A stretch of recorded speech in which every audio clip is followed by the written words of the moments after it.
Assalamualaikum warahmatullahi wabarakatuh. Jumpa lagi dengan saya Syarif Pahlevi di Titik Temu. Malam hari ini kami kedatangan dua sahabat lama, yang mana kita akan berbincang-bincang mengenai hal-hal yang menarik yang ada di negara kita.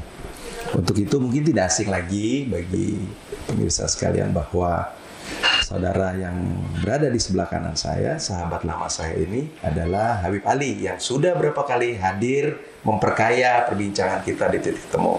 Habib Ali Alatas, selamat datang.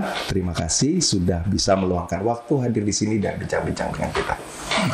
Apa kabar? Alhamdulillah, sehat walafiat. Demikian juga perbincangan kita pada hari ini. Kita juga kehadiran seorang sahabat saya. Beliau adalah seorang pemerhati sosial, lebih khususnya dalam perspektif sejarah Islam di tanah air kita. Beliau adalah Habib Zain Alatas. Apa kabar, Habib? Alhamdulillah. Ini menarik karena tidak mudah untuk sampai pada pembicaraan kita hari ini dalam mengatur waktu datangnya kedua orang Habib kita ini, yang kebetulan juga keduanya bermarga sama, yaitu Alatas. Ini satu hal yang indah karena tidak hanya adanya kedua orang sahabat saya ini, namun juga ditambah lagi ada permintaan dari netizen, di mana program Titik Temu ini diminta untuk mengangkat satu pembicaraan yang bisa kita bahas bersama secara ringan, yaitu mengenai jejak Islam di Indonesia. Ini menjadi menarik karena saya melihat ada kedua sahabat saya ini bisa berbagi cerita di sini di Titik Temu mengenai apa yang kita pahami dan kita bisa bagi kepada saudara-saudara kita di Indonesia mengenai pemahaman Islam yang ada di tanah air kita. Seperti itu. Mungkin saya mulai dari Habib Ali dulu. Pandangan beliau mengenai Islam yang masuk ke Indonesia. Mungkin saya mulai sebentar. Bahwa memang Indonesia memiliki satu keunikan, memiliki satu hal yang berbeda dari banyak negara di dunia. Kenapa? Karena kedatangan para dai dari Timur Tengah itu masuk ke Indonesia dengan cara-cara yang pasifis, cara-cara yang dibawanya pendekatannya lebih kepada hal-hal yang bersifat humanis. Mereka menyebarkan Islam dengan kelembutan. Ada sebagian teori mengatakan karena memang para ulama yang datang ini mereka membawa satu konsep tasawuf, bahwa di dalam batin itu orang harus bisa menampilkan kelembutan Islam. Dan ini yang menjadi menarik bagi bangsa ini yang pada dahulu kala itu belum menganut Islam. Mereka memeluk agama Buddha, mereka memeluk agama Hindu. Namun Islam datang memberikan ruang kemanusiaan bagi semuanya. Itu yang menarik. Nah, dari sisi itu, ini menjadi hal yang berbeda yang saya pahami dari penyebaran Islam di berbagai negeri di muka bumi. Saya tidak ingin mengukur tentang apa-apa yang terjadi di negara lain, namun saya ingin menitik beratkan bahwa ini menjadi satu modal besar yang setelah berlangsung berapa ratus tahun ini mengkristal dan akhirnya melahirkan satu bangsa baru, melahirkan satu negara baru yang namanya Republik Indonesia. Nah, melihat keindonesiaan kita dengan modalnya yang besar, bahwa Islam yang ada di Indonesia itu adalah Islam yang moderasi, yang bisa berada di tengah-tengah umat atau bangsa-bangsa di dunia. Islam yang menarik karena selalu mengedepankan kelembutan, mengedepankan cinta kasih, mungkin persatuan dan perdamaian juga diusung. Bahkan saya pernah mendengar beberapa tokoh-tokoh kita di masa lalu, dan sebagian besar adalah umat Islam, beliau mengatakan, kami cinta perdamaian. tapi kami lebih cinta kemerdekaan. Ini juga menjadi hal yang penting bisa kita bahas di malam ini. Seperti itu. Nah, mungkin saya mulai dari Habib Ali. Apa yang Habib Ali lihat pertama adalah mengapa ada ketertarikan ulama-ulama dari Timur Tengah untuk datang ke Indonesia dan menjadikan negeri ini di masa lalu sebagai ladang dakwah mereka. Fadhal Habib Ali. Ya. Bismillahirrahmanirrahim. Allahumma salli wa sallim wa barik ala Muhammadin wa ali Muhammad. Rabbi shrah li sadri wa yassir li amri wa hlul 'uqdatam min lisani yafqahu qawli. Rabbana atina fid dunya hasanah wa fil akhirati hasanah wa qina adzaban nar. Sebelum menjawab pertanyaan dari antum kepada bincang-bincang titik temu ini, saya ingin mengatakan bahwasanya ketika Allah Subhanahu wa taala mengutus seorang nabi dan nabi tersebut adalah nabi terakhir, Allah punya satu harapan untuk menjadikan rahmatan lil alamin, untuk semesta alam. Apapun yang dilakukan, apapun yang dikerjakan, manifestasi dari segala kebaikan ini adalah muaranya kepada Rasulullah Sallallahu Alaihi Wasallam. Yang mana yang sekarang kita lihat Islam yang berkembang di Indonesia sangat amat dinamis dan sangat luar biasa, penuh dengan segala hal yang mungkin tidak dimiliki oleh beberapa tempat di tempat lainnya, mungkin seperti itu. Berjalan dari situ, bahwasanya yang perlu kita garis bawahi, apa yang diajarkan Nabi Muhammad Sallallahu Alaihi Wasallam adalah mengajarkan bagaimana membawa dengan penuh kasih sayang. Rasulullah juga katakan di dalam hadis yang beliau punya, aku tidak diutus kecuali untuk mengajarkan, mengutamakan kasih sayang ataupun akhlakal karimah, seperti itu. Hal inilah yang menjadikan sebuah ketertarikan masyarakat dimanapun itu, terutama para dai dari Timur Tengah, para ulama Timur Tengah yang berevolusi dari satu tempat ke tempat yang lain. Kemudian mereka datang ke Indonesia, dan di Indonesia sudah ada kelompok masyarakat yang bukan Muslim pada waktu itu. Betul. Mereka bisa menyatu dengan begitu baiknya, mereka bisa diterima dengan begitu baiknya, karena memang bangsa ini adalah bangsa yang penuh dengan toleransi, keterbukaan. Ya, ditambah lagi para pendakwa-pendakwa yang datang di awal itu adalah mereka yang sangat memahami tentang literatur bagaimana masuk dalam satu negeri dengan penuh kecintaan dan kasih sayang, sehingga sampai hari ini pun melekat di dalam pikiran masyarakat. Bahkan cenderung apa yang kita lakukan dari banyaknya kegiatan ini, semua dasarnya adalah dari para ulama-ulama terdahulu, sehingga dijadikan sebuah tradisi dalam kehidupan bermasyarakat kita yang begitu majmuk ini. Ya, betul. Jadi pandangannya adalah karena ya tidak mungkin keluar dari apa yang menjadi misi utama Rasulullah, yaitu membawa manusia kepada kemanusiaan yang dasarnya adalah kasih sayang. Betul. Seperti itu. Jadi saya teringat nih satu pepatah Melayu yang mengatakan, di mana bumi dipijak, di situ langit dijunjung. Jadi memang sudah ada pemahaman dari awal, walaupun berbeda bangsa, berbeda bahasa, bahkan sampai berbeda kultur, tradisi, namun sebelum masuk ke Indonesia mereka sudah paham bahwa di Indonesia mereka juga bisa menyesuaikan diri dan mampu membaur dengan masyarakat asli pada masa itu. Salah satu contohnya yang mungkin saya tambahkan di kita, Rasulullah diutus di tengah masyarakat jahiliyah, itu masyarakat yang paling keras mungkin dalam komponen masyarakat dunia ini gitu.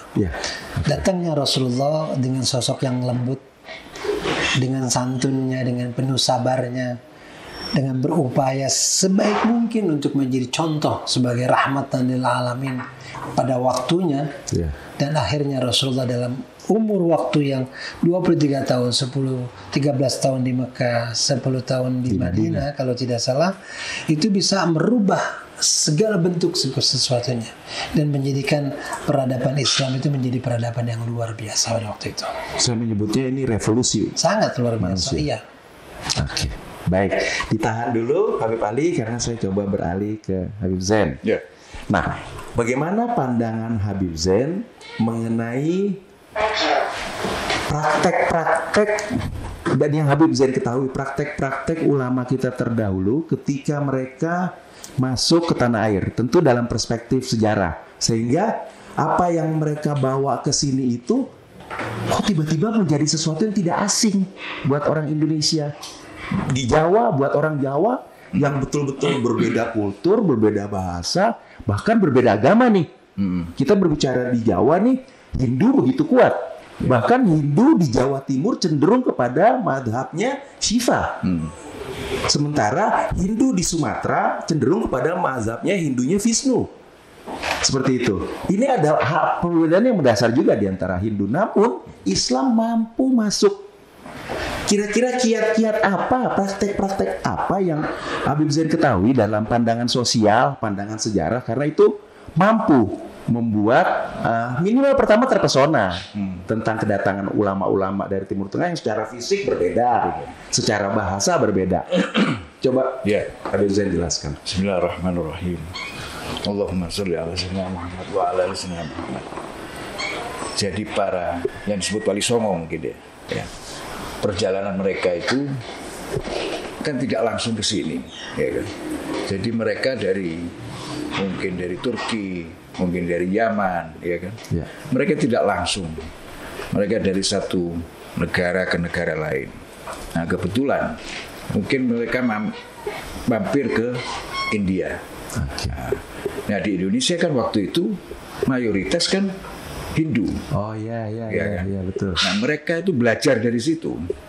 Belajar dari budaya-budaya Hindu, ya kan, agama Hindu dan Buddha mungkin ya. Nah, ada yang masuk dari Thailand. Betul. Ada yang masuk dari Vietnam, betul, ya kan. Dari segala macam negara masuk. Cuman yang jadi pertanyaan saya yang sampai sekarang saya tidak bisa jawab, kenapa itu para wali begitu masuk di Indonesia terus kok diem? Ya kenapa kok nggak ke Australia? Ya, kan? Iya. Ini kan menarik juga. Kenapa dia ke Pasifik? Iya, kenapa nggak ke Pasifik? Ya, kan? Ini aneh ini negara. Iya. Ya kan? Ada makna tersendiri berarti. Iya. Ya ini.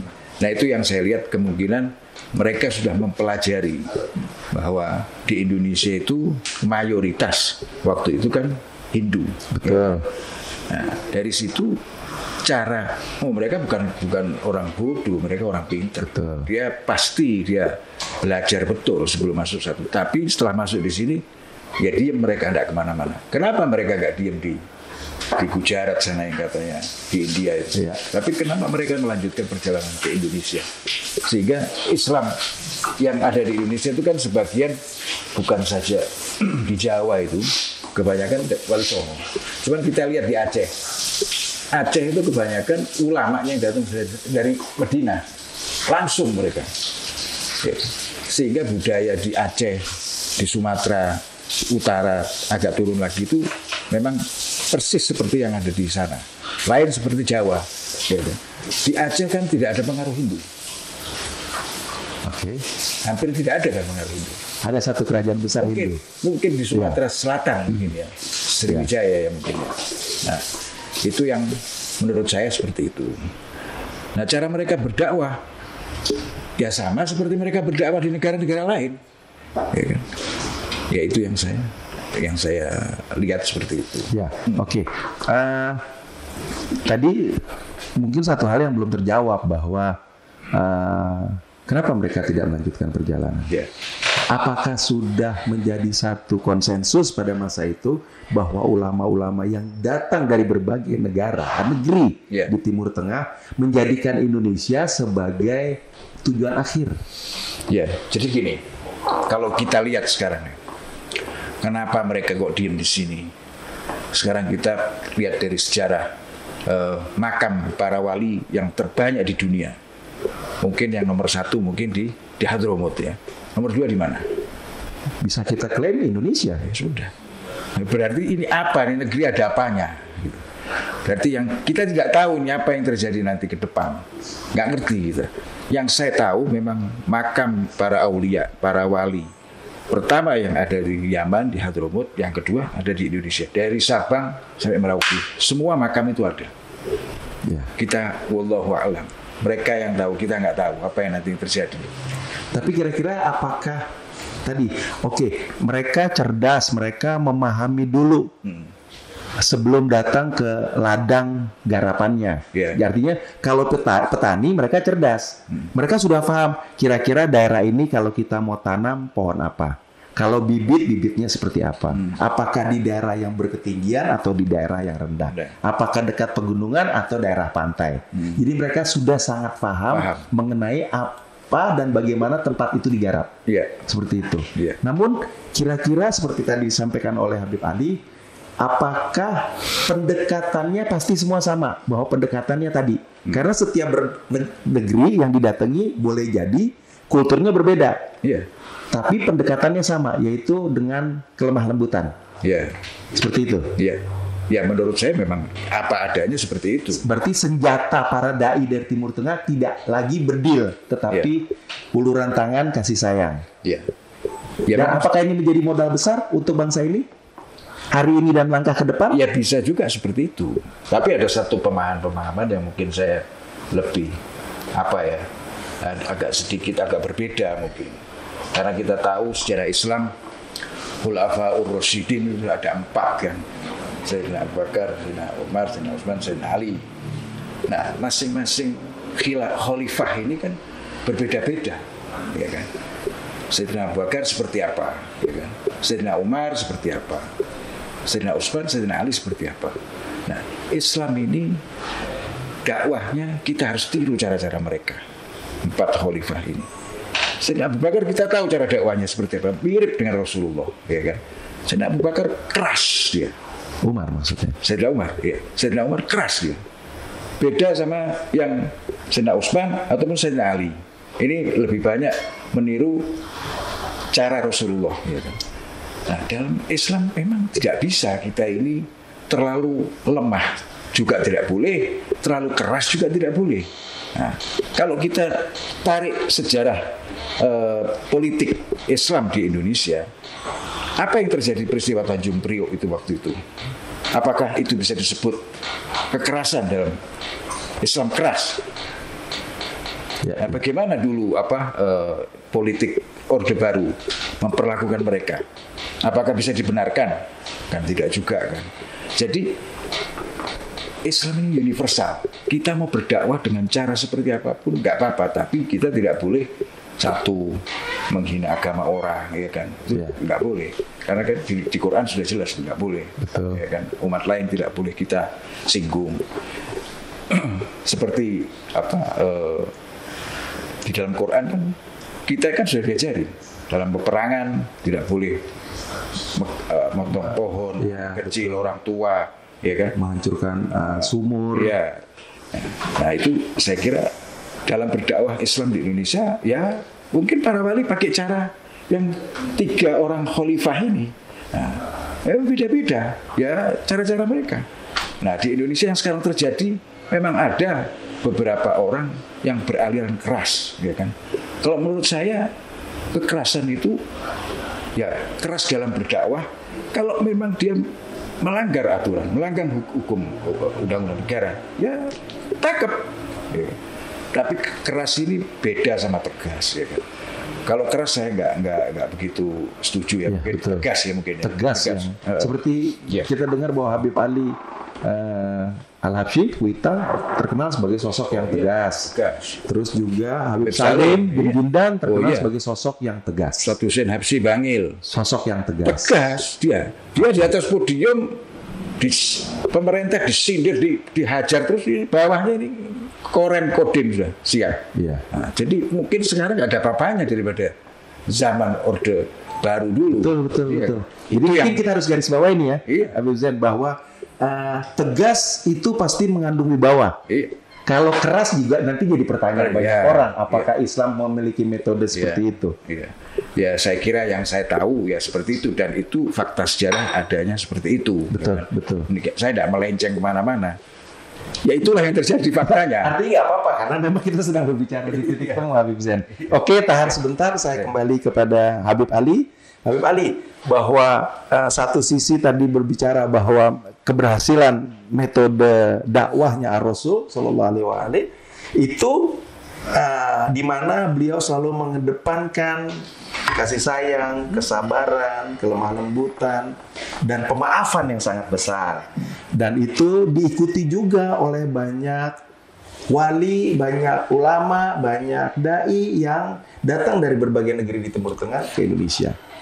Nah, adakah satu literatur yang menjelaskan? Saya ingin memperkaya bahwa tadi Habib Zain mengatakan Islam memang lemah lembut, tapi di satu sisi bukan keras, perlu tegas. Adakah satu literatur mengenai bahwa Ar-Rasul pun terkenal sangat tegas?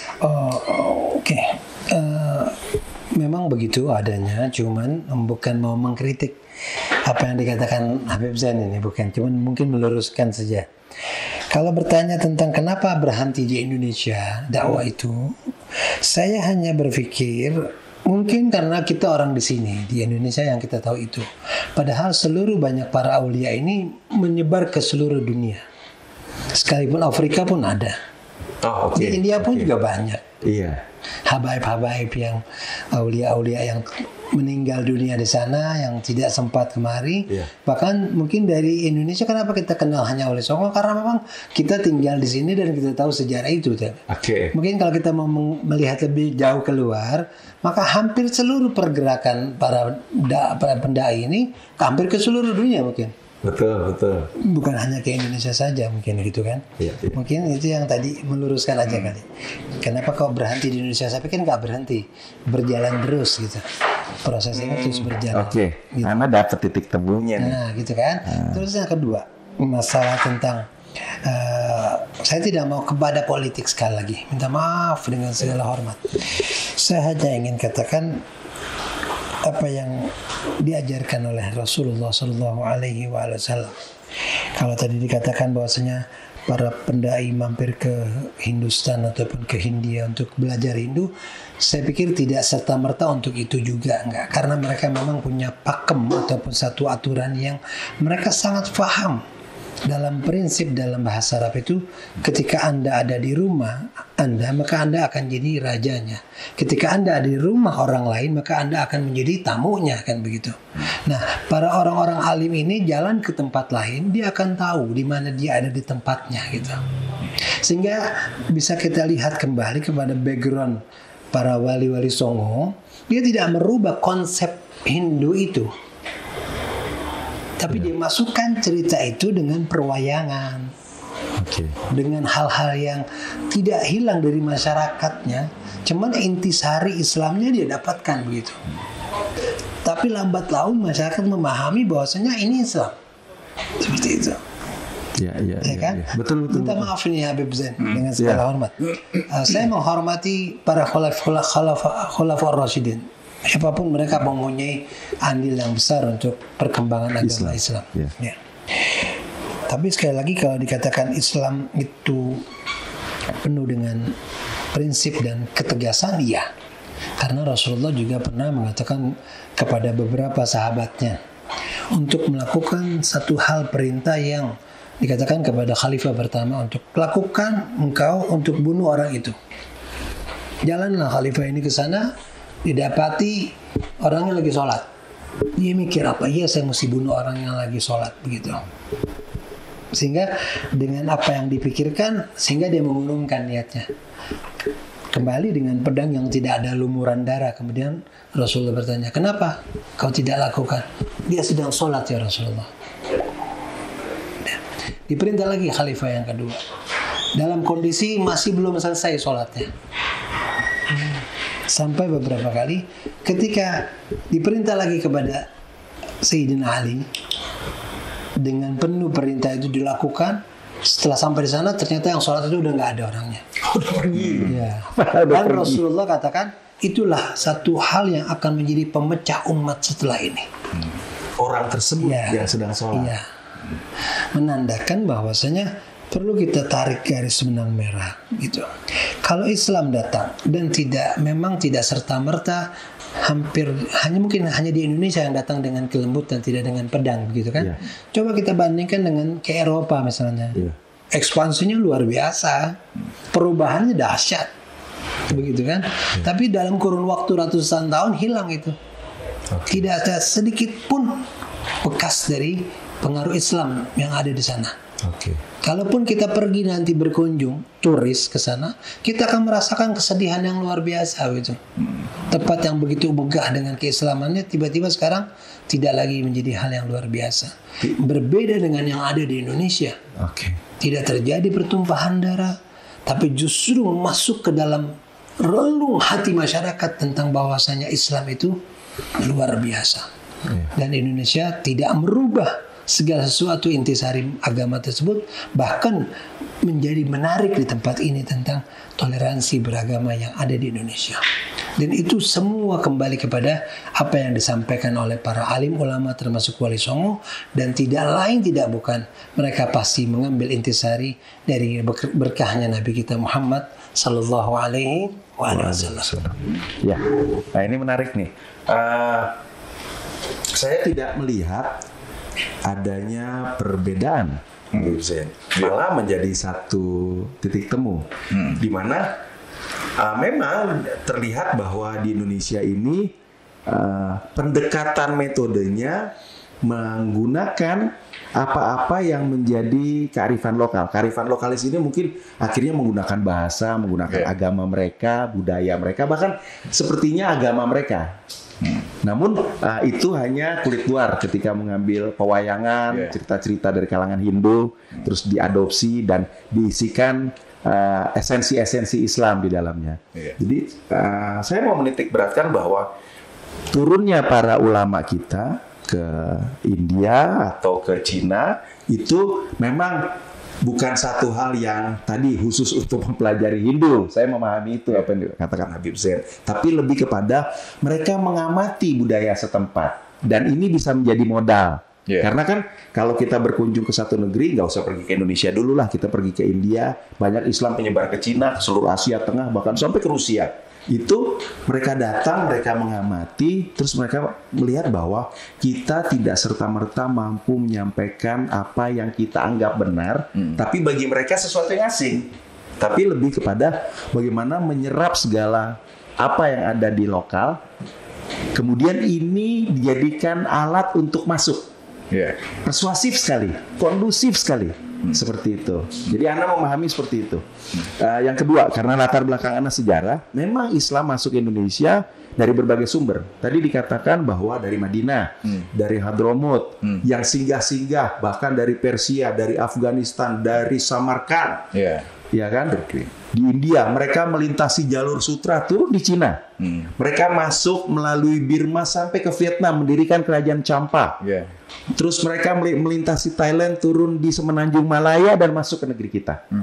Apakah ini pemberhentian terakhir atau tidak? Itu bukan persoalannya. Artinya begini, Islam telah tersampaikan ke seluruh pelosok dunia. Walaupun ada negeri-negeri yang memang Islam tidak menjadi mayoritas.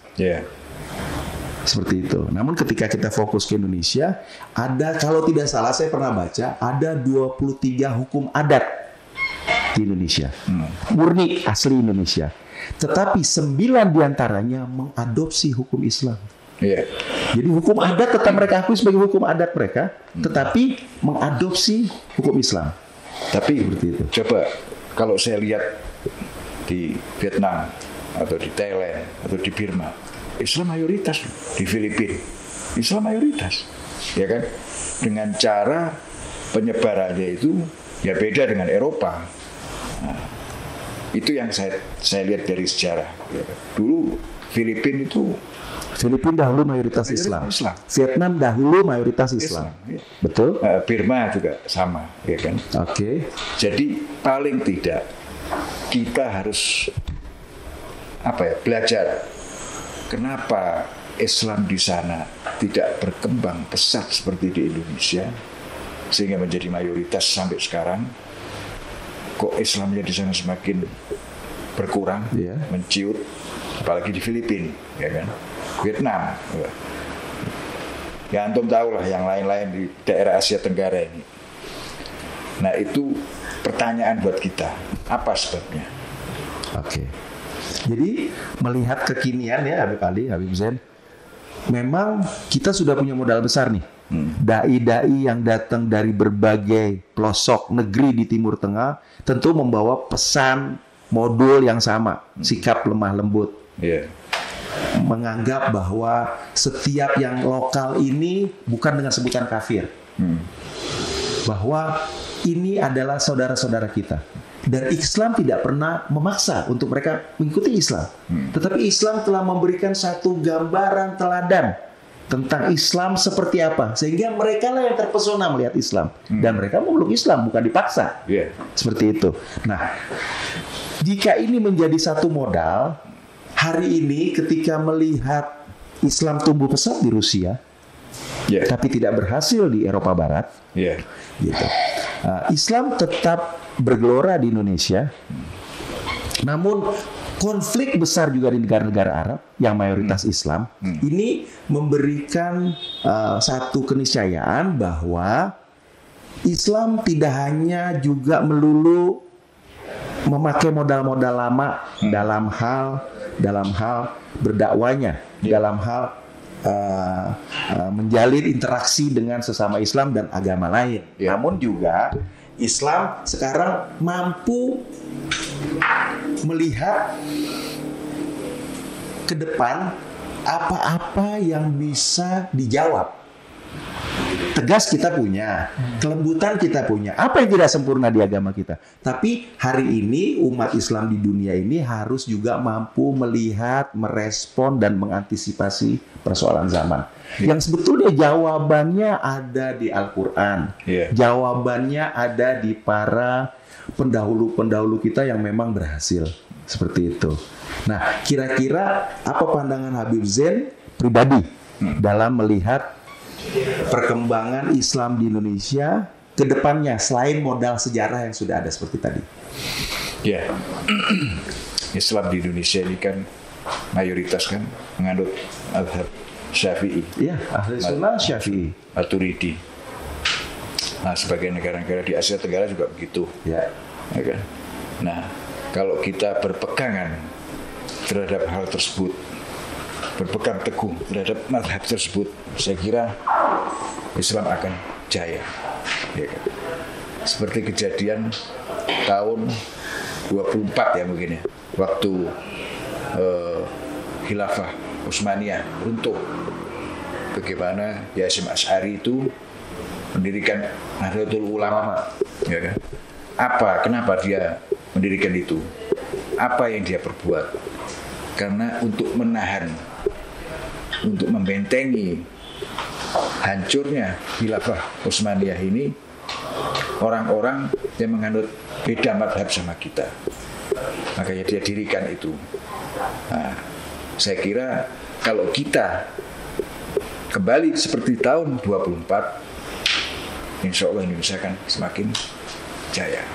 Berarti kita juga membutuhkan tokoh-tokoh Islam yang visioner tentunya, yang responsif melihat zaman.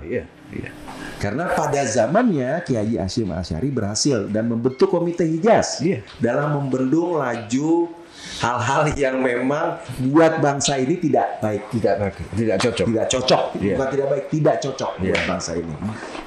Jadi sikapnya memang harus visioner dan juga responsif dalam melihat. Itu ketegasan itu tadi itu diperlukan seperti itu. Itu saya kira kita perlu ketua PBNU itu yang punya pemikiran seperti beliau. Jadi NU ini Nahdlatul Ulama jangan ngurusi politik, kembali ke khitoh, ngurusi umat, pikirkan bangsa, ngurusi mazhabnya sendiri. Saya kira itu karena ya mayoritas di sini memang seperti itu. Saya kira itu kembali ke dulu. Indonesia akan gemilang. Kan sudah nyata itu sejarah. Nah, sekarang saya melihat pandangan mengenai Indonesia ke depannya dari sudut pandang Habib Ali pribadi. Saya melihat bahwasanya untuk umat Islam secara keseluruhan, ketika dia mempunyai pedoman untuk melakukan kebaikan, seperti apa yang disebutkan dalam ungkapan kata mutiara ini menarik sekali untuk disimak. Berbuat baiklah kalian bukan karena ingin dipuji, tetapi berbuat baiklah karena berbuat baik itu terpuji. Ketika pedoman-pedoman kebaikan ini ada dalam kepribadian umat Islam itu sendiri, sopan santun, kasih sayang, welas asih, dan segala sesuatunya itu menjadi pilar kehidupan, maka siapapun yang ada di sekelilingnya akan merasakan sebuah kenyamanan, kebaikan, dan rasa kebaikan dalam hidup ini dengan indahnya kebersamaan di sana. Saya pikir begitu. Saya tidak mau bicara, tadi saya menyinggung NU, saya juga malu nih ya. Semoga NU Allah lindungi dengan saya yakin NU masih dalam khitohnya begitu. Amin insyaallah. Ya, masih dalam khitohnya. Apapun perjalanan yang terjadi hari ini itu karena memang salah satu gunanya untuk menyelamatkan bangsa ini dari keterpurukan. Dan hari ini NU sudah melihat dengan mata kepala sendiri kalau dia ada di pilar terdepan untuk menghambat.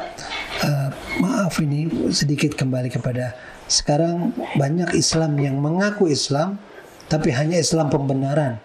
Isinya adalah caci makian, kebencian, amarah, dan perusakan dengan segala sesuatunya. Cenderung ini yang lebih membahayakan untuk perkembangan umat Islam. Semoga saya pikir elemen masyarakat, salah satunya Nahdlatul Ulama yang memang mayoritas yang kita hormati itu, insya Allah sudah mulai melihat gejala-gejala ini mulai ada di tengah masyarakat. Insya Allah mereka bisa merapikan barisannya kembali.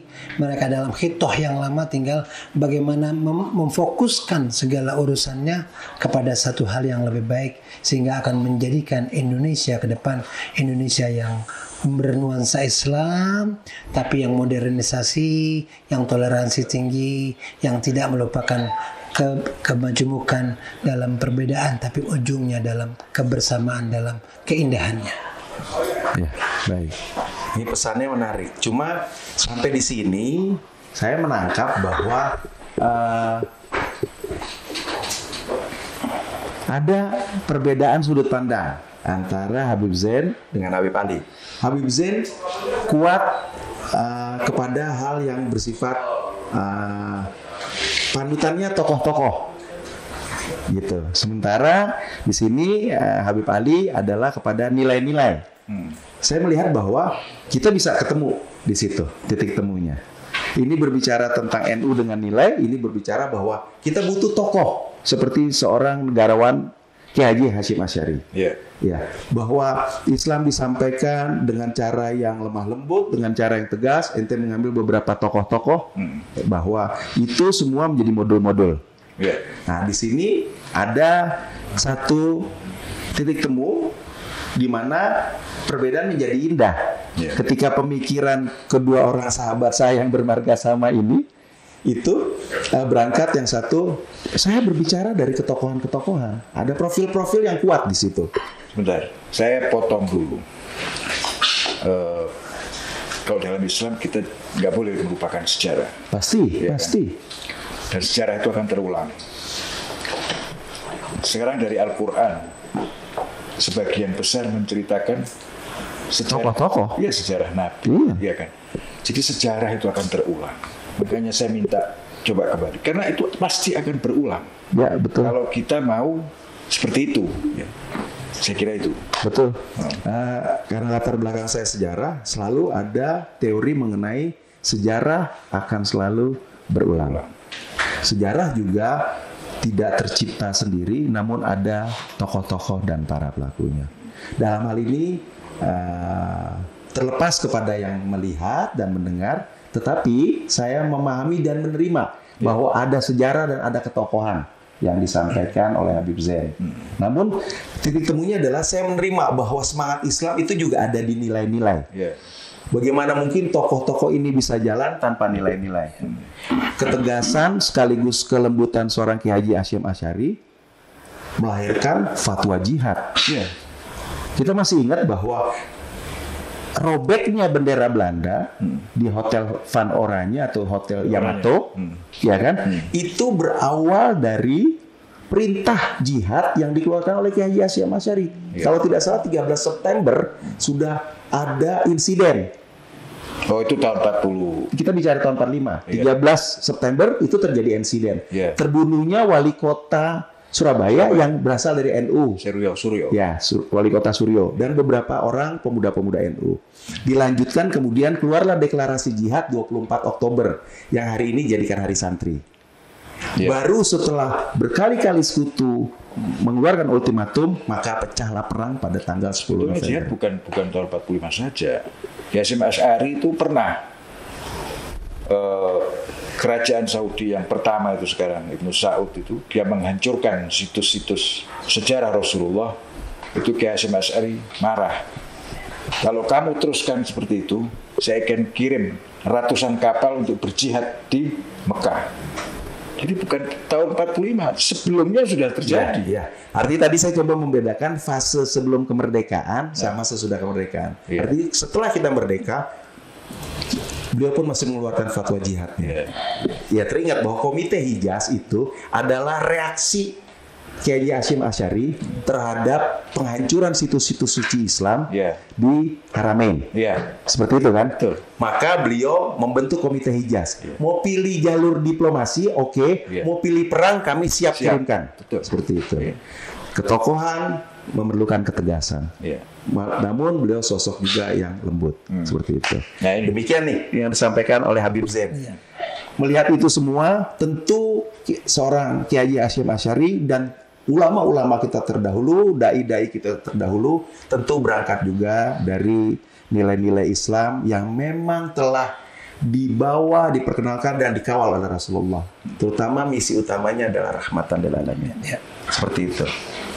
Ada tambahan satu lagi dari Habib Zain melihat Indonesia kita hari ini dan kedepannya, apa kira-kira yang bisa kita pesankan buat diri kita, buat keluarga kita, buat sahabat-sahabat dan saudara kita, bahkan juga buat bangsa ini? Ya, saya kira dari keluarga kita sendiri. Kita harus jaga anak-anak kita, sekolahnya, belajar agamanya di mana. Kita harus dari dalam kita sendiri. Insya Allah kalau setiap keluarga seperti itu, bangsa ini akan aman. Oke. Ya, saya kira dari kita sendiri. Kira-kira bangsa ini cocok nggak dengan kekerasan atas nama agama? Ya nggak bisa, nggak boleh, nggak bisa, Nggak bisa. nggak bisa. Ya nggak cocok. Kalaupun ada, tapi tidak mendapatkan tempat di hati umat. Ya seperti saya tadi ngomong kan, kalau dengan kekerasan, kan kalau melanggar undang-undang ya tangkap aja. Setuju. Ya. Karena negara ini juga ada aturan Kan dan ada hukum. melanggar undang-undang. Betul. Kalau melanggar undang-undang ya sudah tangkap aja. Ya. Kalau menurut saya seperti itu.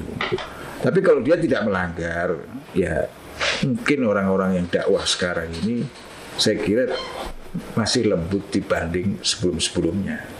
Kalau yang sebelum-sebelumnya itu jauh lebih keras. Apalagi sebelum merdeka. Seperti antum cerita Habib Salim bin Habib Jindan. Salim bin Jindan. Iya, itu Bung Karno dimaki-maki, Bung Karno ya ketawa-ketawa aja dia. Dia tidak keras. Udah luar biasa, paling keras Habib Salim. Ustaz Husin Habsyi itu. Pak Harto selesai sama dia. Ya. Udah. Tapi tentu tujuannya baik. Baik. Bukan sekedar keras, tegas, atau ingin makar. Ya mengkritik biasa. Membangun sifatnya. Iya, tapi jangan melanggar aturan, Ya, melanggar setuju. undang-undang. Ya, saya kira itu. Jadi pesan yang disampaikan oleh Habib Zain adalah seluruhnya, segala sesuatunya itu sebelum menjadi bangsa, sebelum menjadi masyarakat, kita mulai dari diri kita dan keluarga. Iya. Seperti itu. Baik, terima kasih. Kembali ke Habib Ali, apa pandangan Habib Ali sebelum acara ini kita tutup? Ya, elemen terkecil dari masyarakat adalah rumah tangga itu sendiri. Keluarga. Ya. Intinya kita harus menanamkan prinsip-prinsip yang positif, prinsip-prinsip yang baik. Karena dalam ungkapan dari yang disampaikan oleh pintu ilmunya Rasulullah lagi, jangan bosan-bosan untuk mendengar itu. Orang yang menanam pohon kebaikan akan menuai buah yang termanis. Ketika kita menjadikan rumah tangga kita dengan prinsip Islam yang bagus, yang lembut. Ketika saya bicara lembut bukan berarti tidak tegas gitu ya. Ya, betul. Beda antara Berbeda. Iya, antara tegas dengan kasar. Kasar itu beda. Iya. Dalam kelembutan juga ada ketegasan. Ya. Dan di dalam ketegasan kemungkinan dan pasti juga akan ada kelembutan. Karena yang berbicara di situ adalah kesempurnaan akal yang bermain di situ. Dan ini apa yang telah dijalankan, dicontohkan oleh baginda Rasulullah, begitu juga para sahabatnya yang Allah muliakan. Dan sekarang kita mempunyai satu tanggung jawab, karena segala sesuatu yang ada di pundak kita adalah merupakan tanggung jawab. Kita mempunyai satu hal yang akan dipertanyakan Allah Subhanahu wa taala. Jangan sampai kita tidak termasuk dari orang yang melakukan kebaikan untuk sejarah ini, karena segala sesuatu akan tercatat untuk yang akan datang. Jadilah pelaku sejarah yang terbaik, karena Anda akan dikenang untuk menjadi pelopor dari kebaikan itu sendiri. Semoga Indonesia bisa menjadi Indonesia yang lebih baik, yang lebih kuat, makmur, masyarakatnya betul-betul mempunyai pikiran yang dewasa. Kalaupun ada Islam di sini yang menjadi mayoritas, menjadi Islam yang bisa mewarnai dengan penuh kelembutan dan kasih sayang, sehingga siapapun yang berbeda, qad nakhtalif katanya, kita berbeda, tapi kita tidak akan pernah berpisah. Itulah yang diinginkan oleh apa yang dilakukan oleh baginda Rasulullah. Berbeda tapi tidak ingin berpisah. Oke. Baik. Waktu juga yang memisahkan kita. Titik temu kita hari ini yang mengangkat jejak Islam di Indonesia telah bagi saya, bagi yang memperhatikan acara titik temu itu, silakan mengambil penilaian masing-masing. Namun bagi saya titik temunya adalah berangkat dari ketokohan, berangkat dari nilai-nilai, benang merahnya adalah sama, bahwa Islam itu disampaikan secara tegas, di mana di dalamnya ada kelembutan. Islam itu disampaikan dengan lemah lembut, namun tidak mengurangi ketegasannya. Sehingga segala sesuatu yang telah diajarkan oleh Rasulullah, keluarganya, dan sahabat-sahabatnya yang baik dan setia ini, sampailah kepada kita hari ini. Di mana Allah sendiri memerintahkan kepada kita, jagalah dirimu dan keluargamu dari siksa api neraka. Karena itu adalah peringatan yang paling baik bagi kita sendiri di dalam keluarga maupun di dalam berbangsa dan bernegara. Terima kasih Habib Zain. Kita jumpa hari ini. Habib Zain telah memperkaya kita semua. Bagaimana pandangannya bahwa Indonesia ini mampu sebetulnya mengantisipasi itu semua ke depannya. Insya Allah akan lahir tokoh-tokoh bangsa yang memiliki pandangan jauh ke depan dan responsif, dan bisa membawa bangsa ini dan Islam sebagai pilar utamanya mampu memayungi semua perbedaan. Kita boleh berbeda, tetapi kita tidak berpisah. Begitu Habib Ali? Iya. Terima kasih. Titik temu kita kali ini telah menyatukan kita semua bahwa kita adalah Islam yang mengikuti apa yang menjadi misi utama Rasulullah, yaitu Islam rahmatan lil alamin. Terima kasih. Titik temu akan kembali menemui Anda dengan tema yang berbeda. Assalamualaikum warahmatullahi wabarakatuh. Terima kasih Habib Ali. Terima kasih Habib Ali.